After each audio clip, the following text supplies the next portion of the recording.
guys, welcome back to my channel. My name is Tram, if I've never seen you before, or if you've never seen me before, hello, welcome. I just wanted to make a video to talk about some updates. I have been feeling really uninspired lately. I feel like I just need something to push me to make new content.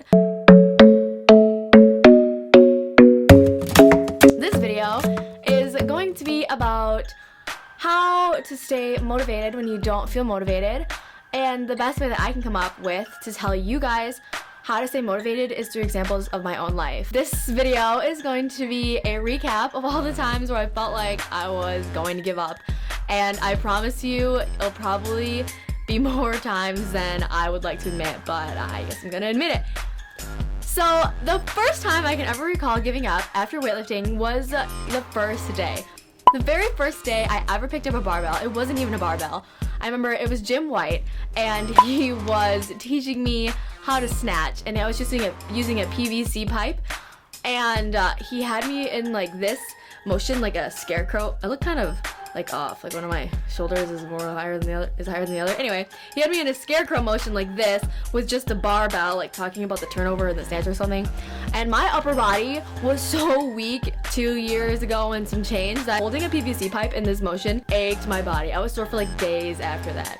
Like, we didn't do very much that day, but I just remember like going home and thinking to myself, yeah, right, I am never doing that ever again. I'm totally quitting. I think I learned what weightlifting was at the tail end of a spring semester. Spent all that summer just doing general strength exercises, squatting, benching, deadlifting. I really liked deadlifting at the time because it was like the most weight that I could move, like, was through deadlifting. So I really liked deadlifting. I went to a powerlifting gym that summer, trained with some powerlifters, learned a lot of stuff about general strength training, and I picked up a barbell again, or a weightlifting barbell again for the second time that fall semester. So fall 2014, I decided I was gonna do weightlifting again. While I was like learning weightlifting, this shoulder used to be really bad. I remember I've talked about this in like a lot of videos, and I remember I even cried about it in a video once and talked about it a lot on Instagram, but the muscles surrounding my rotator cuff used to be like really weak. So my traps, delts, pec muscle, and my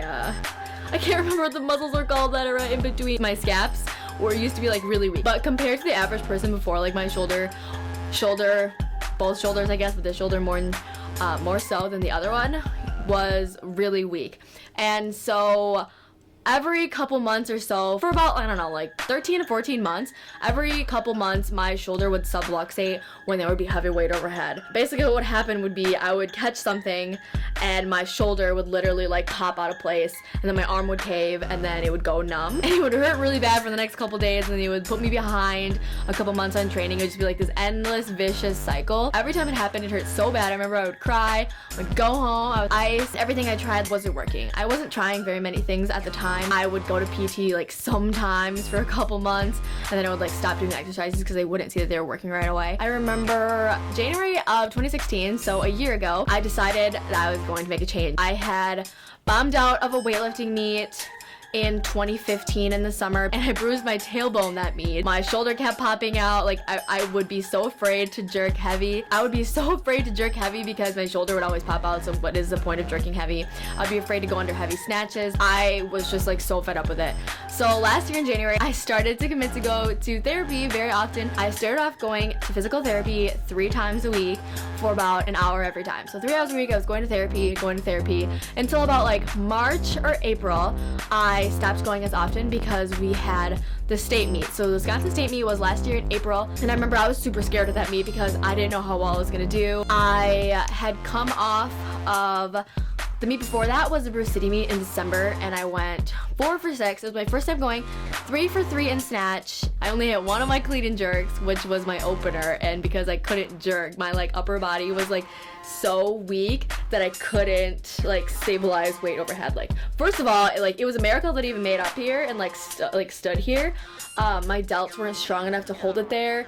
My leg drive was too weak to even put the bar in a straight motion, and so like I would shoot every jerk forward. Like every jerk that I missed, it would just be forward, and like I did not have the confidence for so long. I was afraid to go heavy, and so the April meet came and I was super scared, didn't know what was gonna happen. all I knew that I just wanted to have fun. Like, I made a goal to myself after the Brew City meet that I was going to have fun at whatever meet that I went to. I didn't care what part I thought was going to be fun. I could have PR'd in the warm-up room. I could have just opened a little bit higher, second attempt a little higher than usual, whatever. I was gonna have fun. And so I ended up going 6 for 6 at the April meet, which was like super awesome to me. I'd never gone 6 for 6 before. My best before that was 5 for 6 at my very first meet, so I was like super stoked. I qualified for University Nationals at that meet, which I thought I was never gonna be able to do. Like, it was always in the back of my mind that I had wanted to qualify for universities, but I never really thought that it would be attainable. At the time, my training total was always higher than my competition total, and I always wondered, like, I remember asking people, like, isn't it weird if people can lifetime PR at meets? How does that happen? Like, I want that to be me. And that happened. It was awesome. I matched my best clean and jerk, and I was like 1 kilo under my best snatch in training. And so then my competition total was better than my training total, and I was like, wow, this is super awesome. But then I remember going like back to lacrosse after that meet, and then like the week after, like I was kind of just like still riding the high, but then when the high came down, I realized that I still wanted to get better. So I spent that whole next like 2 months trying to get better. At the time, I remember I really wanted to snatch 60. I wanted to snatch 60 so bad at a competition because it was the blues and then the competition collars, and the blues are my favorite bumpers. They're just beautiful. I did a competition in Illinois in May, I think, after finals were over. My only goal was to snatch 60. I ended up taking 60 on my third attempt, and it just was not there. I don't really know what happened. I think like my hips rose too fast. I don't know. You can find the video on Instagram if you like go creep that far. And then I was like, okay, I'm literally not gonna do a meet until universities. I'm gonna train so hard for universities. My first national meet. I'm spending all this money traveling really far. Really excited to go to Louisiana. I'm gonna do super well at this meet. All summer I was training, and so right when I got back to school, it was like 2 or 3 weeks before we had to go to Louisiana to compete. I was so excited to go to universities, you guys. I'm like still excited that like I'm gonna go this year, but it just feels a little different. If you guys watched my series of unfortunate events video, you'll know all the events that led up to universities and how everything didn't really work in my favor. I remember after my last snatch, after I'd missed 59 twice for my second and third attempts, I just felt so defeated. Like it was just not there that day. Like I would just pull it and then I would catch it, but my legs wouldn't be able to stand it up. Like I just had no strength left in me. I mentally like could not pull it together for clean and jerk. I almost bombed out at that meet, you guys. I only made my last clean and jerk, which was I think only 68. I was just so defeated. I went into the back room and I was crying my eyes out. I was like, I never want to pick up a barbell ever again. Weightlifting is not for me. I cannot do it. I'm so sick of it. I've tried all these things and nothing is working. And I was really upset about it for a couple days, maybe like a week. I'm not really sure. But that was another time where I just told myself that I was gonna quit weightlifting. This is totally the end. And so then a couple weeks after that, I think like a week after that even, I started training again for a new cycle to lead me into the Brew City meet of 2016. So about a month ago when I did that meet. And so a series of unfortunate events happened again, which I don't really want to talk about. It's a little bit too personal for me. And so that happened, and I was like, to be honest, you guys, I didn't even know if I wanted to do the Brew City meet because this event for me was like so tragic at the time. I like wasn't eating for weeks. I wasn't sleeping. I lost a lot of weight. And I was just like, I never want to pick up a barbell ever again. I don't know how I'm supposed to pursue all of these dreams that I had without this other like aspect of my life. Like this whole other part of my life was missing, and it had been intertwined in so many other parts of my life that kind of for a couple weeks like stand still. I don't know, end of November into the little bit of beginning of December going to train, but everything just like really wasn't there. I went into taper week thinking that I wasn't gonna do the meet at all, but I was still like gonna see how I felt, and then I was gonna decide the day of. And then the day came, and I was just like, you know what? I've been working really hard for the next couple months, like to redeem myself. Like I know that I can do well despite all these things. And Brew City has always been a really fun meet for me, and I like don't want anybody to take that away. So I ended up doing Brew City meet. It was my best meet to date. I really don't know like where it all came from, but it was a super fun meet. I got to help out and compete. So I ended up finally snatching 60 on my second attempt, which was super exciting for me. Got to snatch the blues. And then for clean and jerk, I think I opened with 68, and then I tried 71 because my PR at the time was 71. No, my PR at the time was 72, so I wanted to hit like 73 or 74, but I pressed out the jerk on 71, so then we went up to 72, and I totaled, oh my gosh, what did I total? 132 that meet. I was super happy, but still, like a couple days after that, or like the week after that, even though I had done the best that I had ever had in a meet before, there was still a part of me that was like, you could have done better. Like, I just felt like this pressure that I knew in my head that I could have done better, but I just had this really annoying excuse that, like, because this event or like this other series, like cluster of events happened to me, that I couldn't have done like the best that I could, even though I had done the best that I could.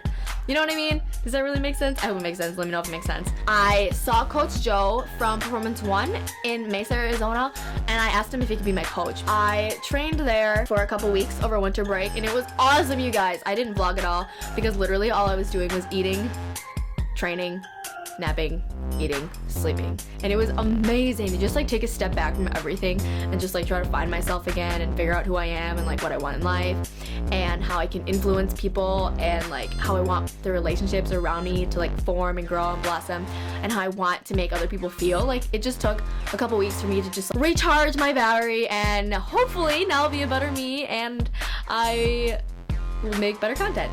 It's really hard to find that like inner like oomph that you need. Like with weightlifting, I always say that it's half physical and half mental. I would even say it's like 60-40, like 60 physical and 40, or no, 60 mental and 40 physical. And if the mental's not there, then it's like literally it's like not happening. I have come to the conclusion that my desire to do well at meets, which is like every, I don't know, like every couple months, like quarterly, my desire to do well in meets definitely outshines the fact that sometimes I go into training at the rec by myself and I feel extremely unmotivated. I need, and you guys need, to remember that even though sometimes it feels like every day is just another day and they're all just separate days, every day counts. Like, you can come in with a shitty attitude one day and then the next day you'll have a good attitude and the next day you'll have a shitty attitude. Well, 2 shitty attitudes and 1 good attitude it's still overall a shitty attitude. So fine, you can have 1 shitty attitude a week, let's say, like at max 1 shitty attitude a week, and the rest are 4 or 5 training days. You have to be like super there. You need to be there on time, hold yourself accountable, and even if there's nobody else there to hold you accountable, you need to have like an end goal in sight. I know that it's really hard to want to even do things when there is not an end goal in sight. For me, the end goal for 2017, or like the first half of 2017, I really want to qualify for senior nationals. So senior nationals has been a really big goal of mine ever since I picked up the barbell, but it has been overshadowed by the fact that I really want to go to the American Open. I don't really know why, but ever since I started weightlifting, I've had this like weird infatuation with the American Open. I always said that it was in my 8-year plan to like qualify for the AO. And while I was gone over break, I hit some PRs in the classic lifts and squats, I guess, but I totaled 139 one day, which is 65 snatch and then 74 clean and jerk, which would qualify me for the last year's American Open, but I'm sure like the totals will go up again, which means that I'm only 10 kilos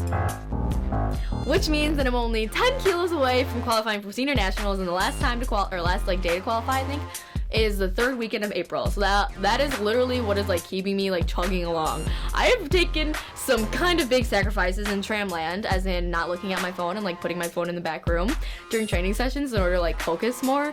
But like I just told you guys, it's really hard to try to keep myself accountable these past few days and like even want to do better when like, I don't know. I don't know. Like, I just wish that there was somebody there like pushing me to do better. I kind of rambled a lot in this video, but I hope you get the gist.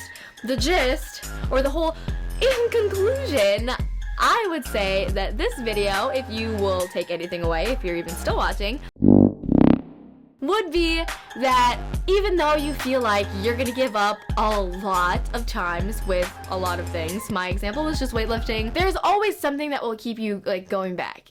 I haven't given up all these times or thrown in the towel, because if I give up, then since I'm so close to the goals that I want to achieve, it'll be like I did everything for nothing. Like, I kept coming back after weightlifting, chewed me in and spit me out, and for nothing.